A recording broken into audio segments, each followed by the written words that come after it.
Pessoal, pode chegar mais perto, pode sentar no chão, que o clima é bem descontraído.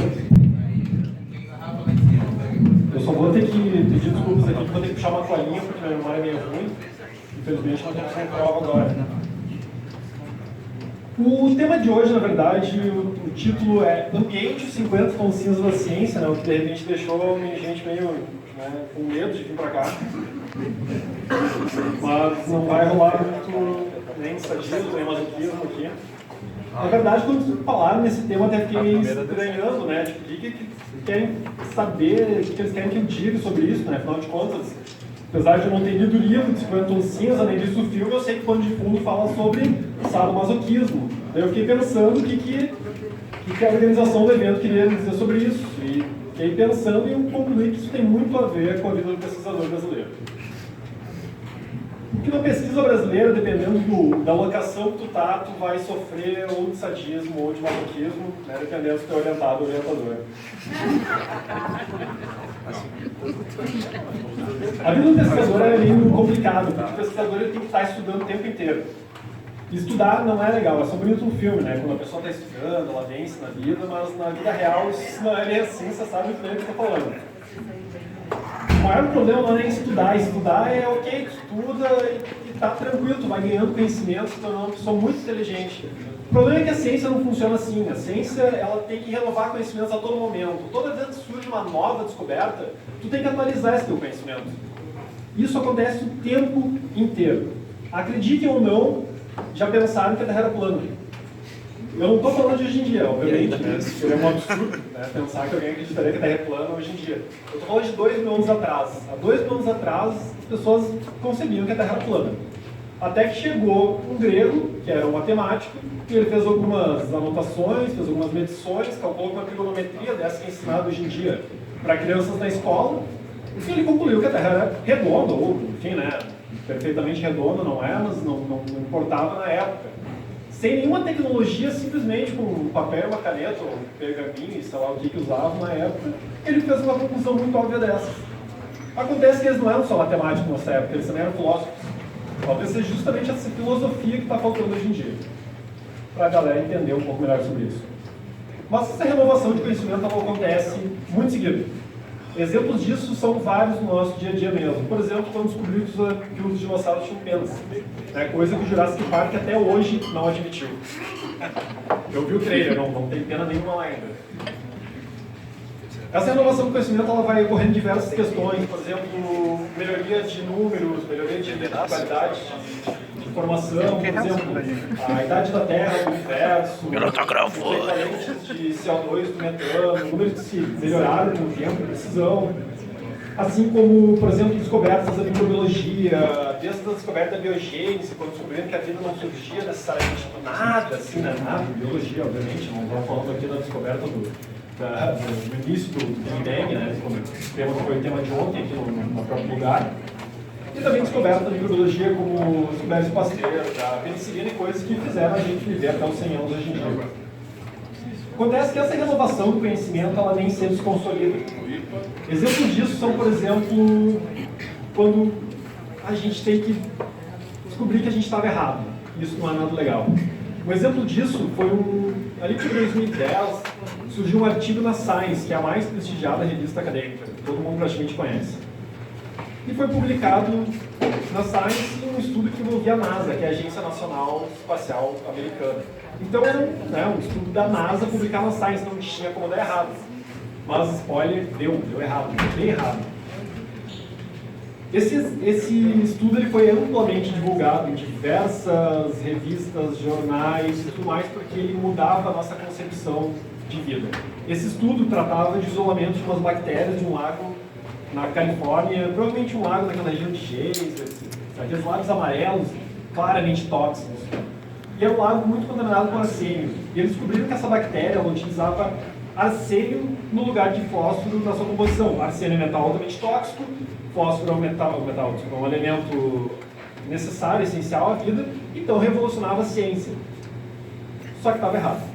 Estava errado, isso aconteceu 2 anos depois, mais ou menos, com um novo artigo que desmentiu esse primeiro, comprovando que ele tinha um erro metodológico. Basicamente, as amostras tinham uma certa contaminação de fósforo, era necessário e simples para as bactérias sobreviverem. Muita gente descobriu esse primeiro artigo. Se vocês digitarem esses termos em qualquer base, como o Google, vocês vão encontrar diversas notícias sobre ele. Só que vocês não vão encontrar o segundo só se procurarem muito bem. Muitas pessoas ficaram sabendo do primeiro, repetem esse dado até hoje, mas eu me ferrei nessa história. Porque eu citei esse dado na minha dissertação de mestrado. Eu ainda não fiz a errata dela, não contem lá na outra. Mas eu tive que atualizar os dados dos artigos quando eu estava escrevendo eles, porque, bom, o artigo tem que estar atualizado e tem que estar tudo certinho. Então, essa renovação às vezes está errado, às vezes está certo, parece que as coisas confrontam, eu chamo pessoalmente de efeito ovo. Esse mesmo ovo que a gente encontra no mercado. Por quê? Parece que tem dois grupos cientistas que eles brigam para saber se o ovo faz bem ou se o ovo faz mal. E o povo fica louco com isso, porque no momento faz bem, no dia faz mal, as pessoas não sabem como lidar com isso confrontam o conhecimento que elas têm e elas acabam personificando esse conhecimento, elas acabam tomando lado. Escolhem, não, para mim ovo faz bem, para mim faz mal. Então é muito comum vocês estudarem aquele argumento de, não, minha avó comeu ovo a vida inteira e morreu também, né? Mas não foi, acabou. Imagina se não perdeu ovo. Então, isso são certas verdades inconvenientes, né? São verdades inconvenientes, só para citar o artigo, né? Ninguém discorda com uma verdade inconveniente. Essas verdades inconvenientes, elas nos atacam no dia a dia da ciência, quando a gente tem que confrontar essas realidades de incertezas ou renovação dos conhecimentos. Esse termo, verdades inconvenientes, ele foi praticamente patenteado naquele documentário do Al Gore sobre aquecimento global. E o aquecimento global é um efeito ovo, né? As pessoas tomam lado, elas não sabem como lidar com diferentes perspectivas do conhecimento, e isso acaba se ligando lá à política, que não é para a gente falar sobre política, né? Mas certos grupos políticos defendem um lado ou outro, não estou falando qual, né? Estou falando, por exemplo, né, um presidente de um outro país de grande desenvolvimento, que ele defende um lado por interesses econômicos também. Mas acontece que Porto Alegre também tem umas verdades inconvenientes. Porto Alegre tem umas verdades inconvenientes que elas quase beiram uma teoria conspiratória. E a teoria conspiratória favorita é aquela que diz que o homem nunca chegou na Lua em 1969, porque aquilo foi tudo forjado, foi gravado pelo Stanley Kubrick. Só que o Kubrick era tão perfeccionista que ele quis gravar um local original, né? Porto Alegre faz parte do Rio Grande do Sul, não sei se você sabe, né? Apesar de, né, ser muito diferente. O Humberto Gessinger que dizia, né? Eu não sou gaúcho, sou porto-alegrense. Porque parece que o gaúcho ele é um pouco bairrista, o gaúcho é um pouco, tem mania de grandeza, meio teimoso, mas desculpe se tiver algum gaúcho aqui. E o porto-alegrense, por uma certa proximidade geográfica, ele absorve um pouco disso, né? Ele tem umas certas manias. Então Porto Alegre parece que por muitas vezes ele brigou para ser o melhor em alguma coisa. Por exemplo, eu vi por muitos anos, eu morei em Porto Alegre em 2010, desde 2010 os estudos são verdades incoerentes, né? Porto Alegre tem o pôr do sol mais bonito do mundo. Porto Alegre tem a rua mais bonita do mundo. E logo em si, essas pessoas cataram isso como se fosse a ONU que tivesse dado a oitava maravilha. Ou também que Porto Alegre é a capital brasileira com a maior área rural dentro da sua cidade. Detalhe que Porto Alegre não tem nem área delimitada rural, né? Tem uma briga lá que essa sim parece teoria conspiratória, mas não é. É uma briga realmente de grandes empreiteiras com interesses econômicos. Não é o tema agora. Também já ouvi que, por exemplo, Porto Alegre é a cidade, capital brasileira com a maior arborização urbana. IPA e Pilsen. E eu escuto isso desde 2010, né? Eu fico até surpreso que Porto Alegre, pelo jeito, planta muita árvore para dar conta do crescimento populacional, né? Mas não é isso que eu vejo na rua ultimamente. Mas, enfim. Só que quando eu estou tratando de dados qualitativos, tipo beleza, é meio complicado a gente discutir beleza, porque beleza é relativa. Eu não visitei todas as cidades do mundo para saber, né? Se eu assisti o portfólio de todas as cidades do mundo para saber se nossa é mais bonito. Eu não visitei a Champs-Élysées em Paris para saber se ela é mais bonita que a Gonçalves de Carvalho. Gonçalves de Carvalho é uma rua linda, deve ser a rua mais bonita de Porto Alegre. Se bobear, a rua mais bonita do Rio Grande do Sul, do Gaúcho, não sei, né? Se bobear, até da América Latina, já do mundo, só deve ser, né? Só que quando eu estou discutindo dados qualitativos, tem sempre essa imprecisão. Agora, quando eu estou discutindo dados quantitativos, que envolvem números, eu preciso saber de onde saem esses números, qual é essa base de dados. Então, por exemplo, tem a capital como a arborização urbana. É engraçado, né? Porque todos os técnicos da FEPAM, que eu conversei, eles sempre disseram que eles não sabem de onde saiu essa alegação. Toda vez que eu procuro uma base de dados para corroborar esses números, eles não batem. Né? Toda vez que eu tento procurar a cidade com a maior arborização em Curitiba, Goiânia e Porto Alegre, está lá embaixo. Mas, né, para certos representantes da política, não é para a gente falar sobre política, esse ano eu estou deles repetindo novamente esse dado. Só que parece que eu acho que em função desses tempos meio sombrios, meio depressivos que a gente está vivendo, eu acho que o Porto Alegrense meio que absorveu isso, né, no tabela. Parece que hoje em dia o Porto Alegrense não quer brigar por ser melhor, mas quer brigar por ser o pior. Vocês já devem ter escutado que Porto Alegre é a capital mais violenta do Brasil. Ou também escuto, desde 2010, que Porto Alegre, em sua região, possui 3 dos 10 rios mais poluídos do Brasil. E não temem com quem disser isso, porque ele vai ser mais teimoso que vocês. Essas verdades inconvenientes, elas estão aqui em Porto Alegre. Tem 3 que são as minhas favoritas, que elas viram também a teorias conspiratórias. A primeira é a eterna discussão Guaíba-Rio Lago. Eu pesquiso o Guaíba desde 2014, e desde 2014 me confronto com essa informação. A segunda fala que Porto Alegre, a região de Porto Alegre, o Guaíba e seus afluentes possuem 3 dos 10 rios mais poluídos do Brasil. E a terceira é que o Guaíba possui uma bomba química em seus sedimentos. Eu vou falar sobre ela agora. Rio Guaíba ao Lago. Essa sim é a maior teoria conspiratória. Desculpa aí para quem defende, mas o negócio é muito louco. Fico até nervoso quando eu falo sobre isso, porque em todas as reuniões que eu fui para debater a poluição do Guaíba, ela parava para discutir essa lei. Os ambientalistas de Porto Alegre, eles defendem isso dizendo que isso é uma teoria conspiratória, não é lago, é rio, porque isso começou na década de 80 por interesses imobiliários para aumentar a construção nas margens do Guaíba né, só para a reação de vocês já ouviram isso. Acontece que essa teoria conspiratória, verdade inconveniente, não é nada conspiratória. Essa questão de regular, ela começa um pouco antes, né? Na nossa revisão do nosso estudo, a gente encontrou que ela não começou na década de 80, ela começou só em 1800 e alguma coisa. O registro mais antigo dessa discussão ele vem de 1820, século XIX. Quando veio aqui para Porto Alegre, um francês chamado Auguste Saint-Hilaire. Alguns de vocês já conhecem o nome, pelo nome de rua e de parques para cá. O Auguste Saint-Hilaire, ele veio para Porto Alegre com 20 e poucos anos. Ele era um naturalista francês, botânico e muitas outras coisas. Nessa época ninguém era só uma coisa, todo mundo era 1000 coisas, né? Ele só não era um youtuber porque não tinha tecnologia na época. O Augustinho veio para cá, então, com 20 anos, depois de visitado o mundo inteiro. E ele veio para Porto Alegre e faz várias anotações em seu diário de viagem, que se tornou um livro, né, chamado Viagem ao Rio Grande do Sul. Pode ser encontrado online na Biblioteca do Senado, pelo menos o Senado faz alguma coisa boa. E eu li todo esse diário, me emprestei ler o diário inteiro só para ver o que ele dizia. Ele reclamava do que comia, da viagem, que era longa, sair lá da Zona Sul até o centro, né, que eles entravam lá por Viamão praticamente. Chegar até o centro para uma viagem longa, não era por causa do congestionamento da terceira perimetral. Né? A terceira perimetral estava recém sendo construída naquela época. O problema é que ele chegou aqui e ele se deparou com uma realidade muito complicada. Tu tá bem, Sherman, tu tá bem, parabéns, tu tá um piadista muito bom, tá me surpreendendo. Porto Alegre tinha muros nessa época, inclusive. A Santa Casa ficava para fora dos muros de Porto Alegre para evitar que as doenças entrassem. Inclusive existe uma praça chamada Praça do Portão em relação a isso. Um outro francês também veio na época, que é o Arsène Isabelle, e citava isso, que há 12 mil habitantes, um porto muito movimentado com navios do mundo inteiro.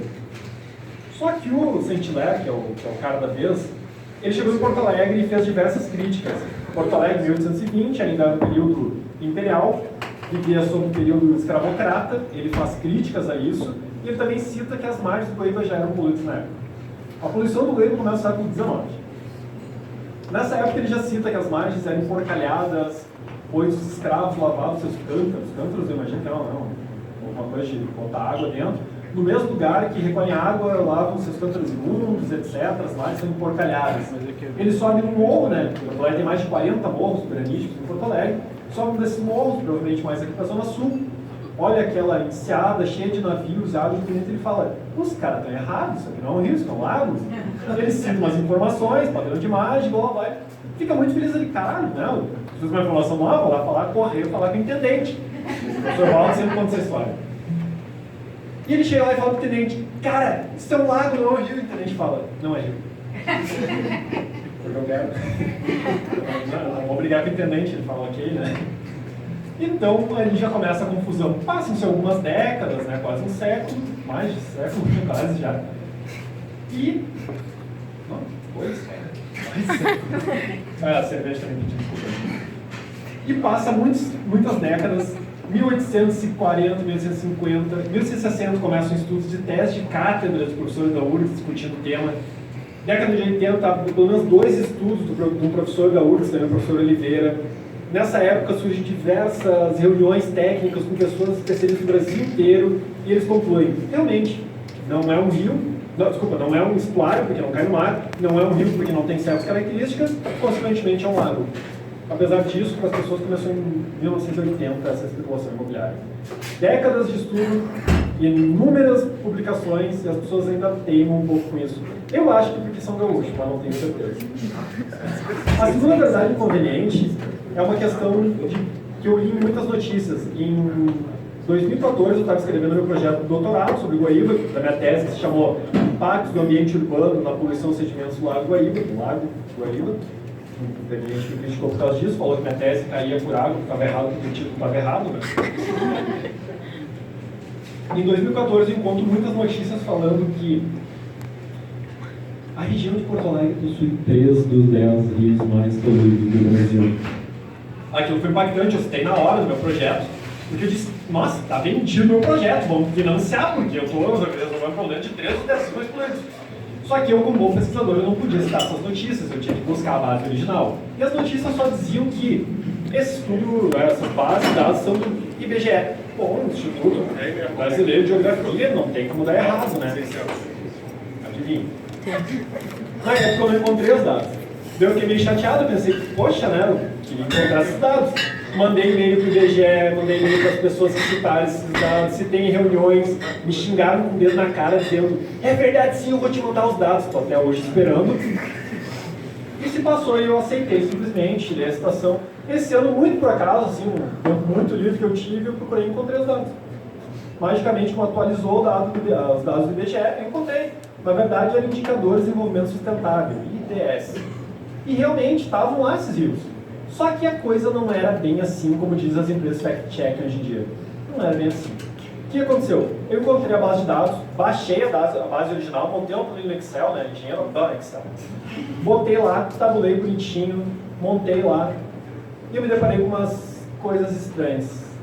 Porto Alegre não possuía 3 dos 10 rios, possuía 2 dos 10 rios mais poluídos entre os 20 que o IBGE analisava. Obviamente, provavelmente, eram os rios com maior probabilidade de estar poluídos, porém, na verdade, eram os únicos rios que eram dados por órgãos públicos.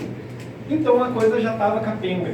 Só que, na verdade, eram 2 porque a base se atualizou ao decorrer dos anos. Desde 2010 que as pessoas repetiam isso, obviamente que atualizou esse banco de dados, porém as pessoas continuam citando esse dado lá de 2010 porque não é interesse, não é conveniente elas aceitarem que a coisa melhorou.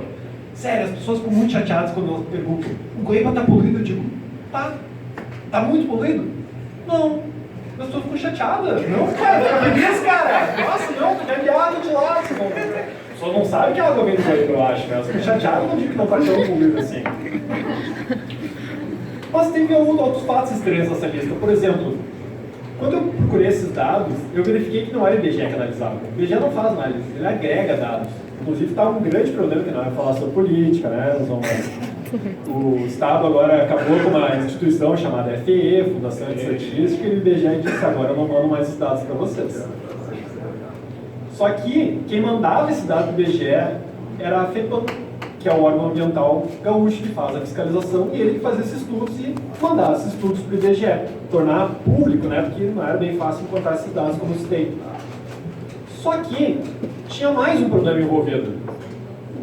Tinha apenas 3, desde 2010, 1990, alguma coisa, não lembro de quando, até 2018, vários rios atualizados, mais pelo Tietê, só que o Tietê estava 3 vezes na lista por diferentes regiões dele, a região metropolitana de São Paulo liderava. Outros dados que estavam meio complicados era uma questão seguinte, 3 espaços em brancos nessa lista desde 2010. 3 rios não eram mais monitorados desde 2010. Uma chance para vocês acertarem quais são os rios. Rio Caí, Rio Gravataí, Rio dos Sinos. Se o Estado possuía 3 dos 10 rios poluídos, ele não estava monitorando esses rios. Rio Grande do Sul não estava monitorando seus rios poluídos. Essa emocionada aí não precisa. Esses dados. Isso me alarmou. Por isso que eu chego na terceira verdade. Comentários no vídeo. há uma bomba química nos sedimentos do Guaíba. E eu escutei isso em todas as reuniões que eu fui e eu ficava, nossa, eu preciso acessar esses dados, é muito interessante esses dados. Só que o problema é que eu argumentei em todas as reuniões a mesma questão. Olha, se é uma bomba química nos sedimentos do Guaíba, primeiro eu nem sei o que é uma bomba química, mas eu suponho que a água está explodindo, né? Se é uma bomba química no Guaíba, eu não sei, porque eu não tenho dados para comprovar. O único problema é que eu também não tenho dados para comprovar que ela não existe. A bomba química no Guaíba é o dragão na garagem do Carl Sagan. Lembra da alegoria do dragão na garagem, onde ele fala que tem o dragão invisível na garagem, tu não pode provar que ele não está ali. Só que eu não tenho como provar também, é uma questão de fé. Se a gente analisar todos os metais da tabela periódica, a gente vai encontrar todos os metais da tabela periódica no Guaíba. Porque é natural. A questão é a concentração. Tu pode encontrar em picogramas por quilogramas. Picograma é uma unidade real, acredito. Picogramas por quilograma. Vocês vão encontrar césio, urânio, qualquer coisa. Só que a gente vai ter que ter equipamentos e tecnologia suficiente para isso. Como dizia também o Carl Sagan, somos todos poeiras de estrelas. Então a gente vai ter tudo, inclusive o nosso corpo.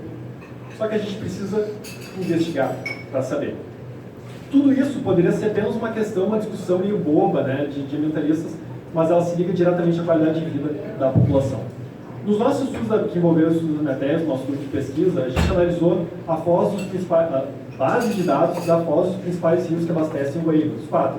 Rio Jacuí, Rio Caí, Rio dos Sinos, Rio Gravataí. A gente construiu essa base de dados com o DEMAI.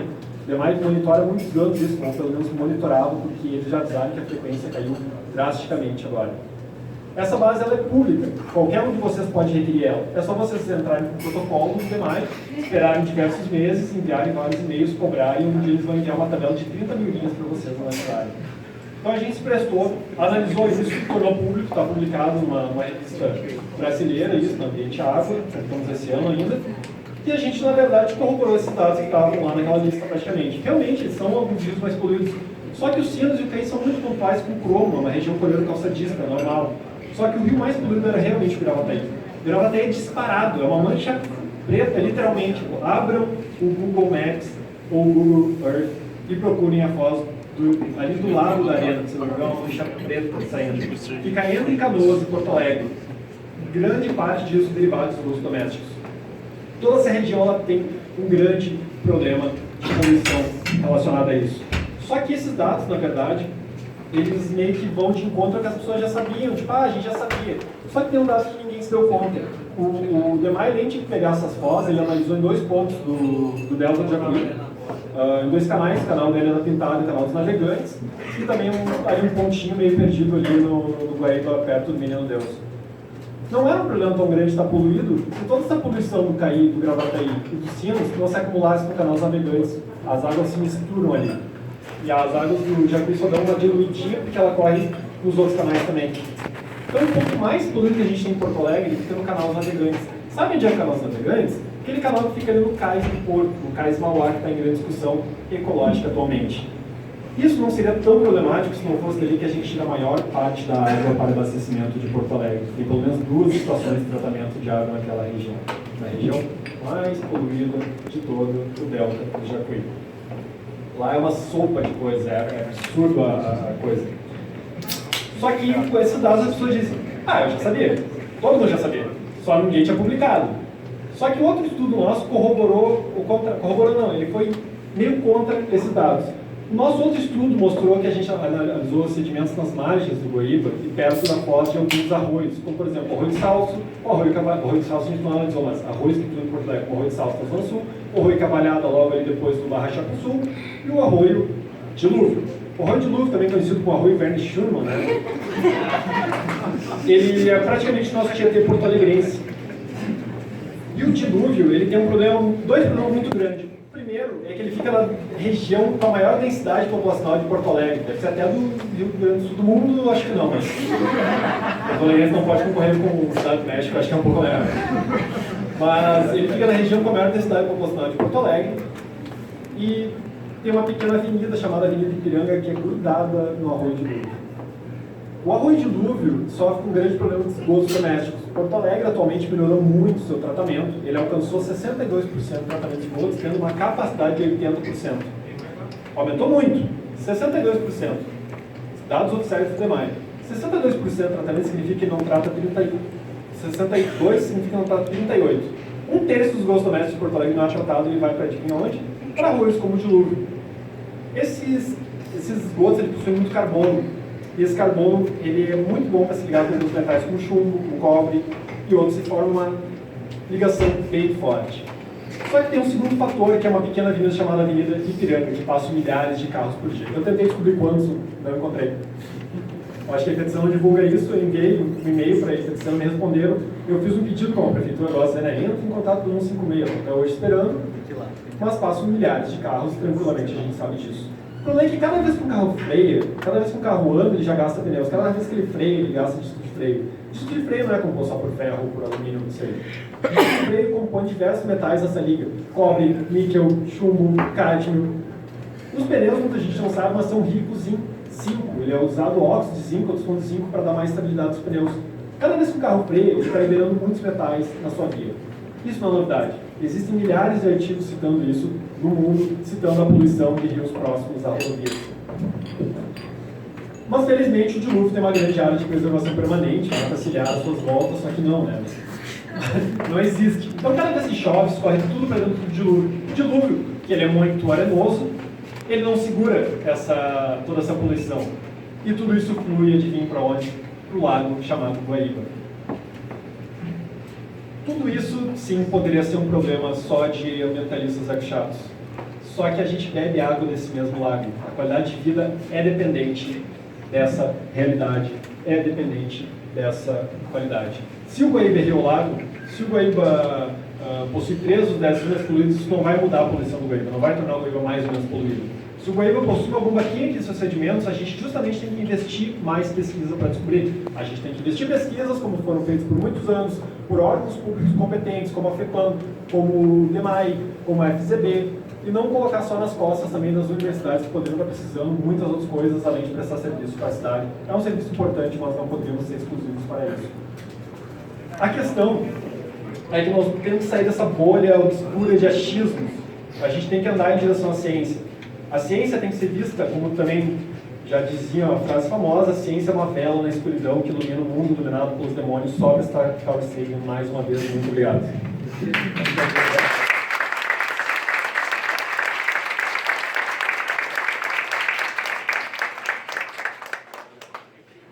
Eu achei que pedir, tiver pedagogia.